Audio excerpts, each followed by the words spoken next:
Minister of France. And what was he doing over in France? He was sabotaging Washington's policy, saying that none of them really believed in what Washington was trying to do back in Great Britain. So just ignore him, and we'll get him out of office and we'll fix everything up. Edmund Randolph was doing the same thing when he became Secretary of State after President Obama. He was sabotaging the father of the country. And Washington nears the end of his term and says, I need to say something. And that was the farewell address. And the last point is that, look, we've overcome a lot. It's sort of a miracle we got here. We've got to quit with the political fighting. But he always believed that the federal government needed to be strong and that we needed to get away from these regional disputes. So, summing up his beliefs, he wanted a strong national government.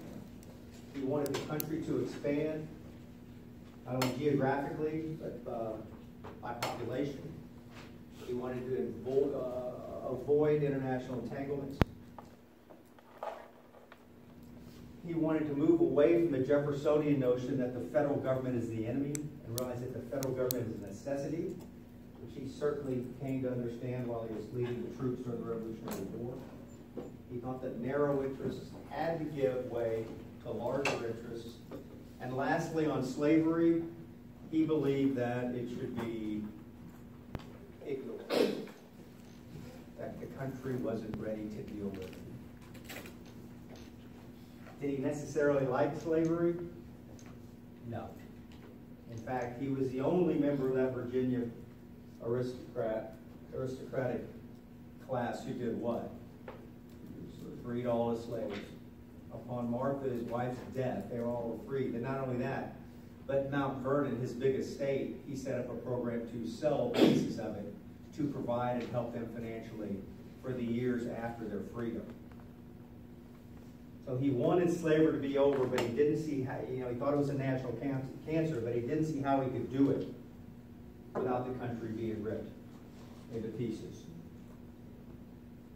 Interestingly, he had a more progressive view than than Jefferson on the ability of blacks and whites to live together. He didn't see any reason why they all needed to be shipped off somewhere else, whether the Western Territories or Africa. He thought that the races perhaps could live together and that they weren't genetically deficient like Jefferson claimed. So he leaves office in March of 1797. John Adams replaces him for a single term, and he dies in mid-December 1799. I'm sorry, he did get to live for a couple of years prior to his death. I said the wrong year. So we got 2 more chapters, and we get to see 2 more framers go, Adams and Jefferson. And it's an interesting coincidence about their deaths. Don't know what it is? Same day. They died on the same day. And more interestingly, it was July 4th. And even more interesting, it was exactly 50 years after the Declaration of Independence. So, maybe pure chance. All right, so chapter 5 and 6 next Tuesday. Okay, right to privacy. Substantive due process. When was the right to privacy? What case was it created? Griswold, 1965. Uh-oh. I'm getting a little worried about the nuclear proliferation.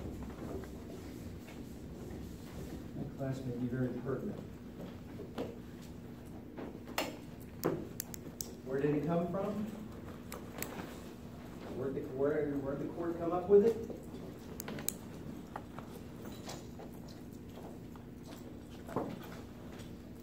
Well, all sorts of places. The justices had a whole lot of different ways they got to it. Justice Douglas said, hey, if you look at the Bill of Rights provisions, they have shadows and penumbras, and if we add them all together, they sort of create this generalized right to privacy. Justice Goldberg said, no, it's from the 9th Amendment. Other justices said, No, it's from the due process clause of the 14th Amendment. Because that law not only creates procedural protections, but also substantive protections, substantive liberty protections. And we go from Griswold through Eisenstadt, which basically extended the right of privacy. Griswold focused on married people. Eisenstadt said, well, what's a marriage but for two individuals? They also have a right to contraception. To Roe versus Wade in 1973. And what did Roe versus Wade do in short? It extended the right of privacy to a woman's decision.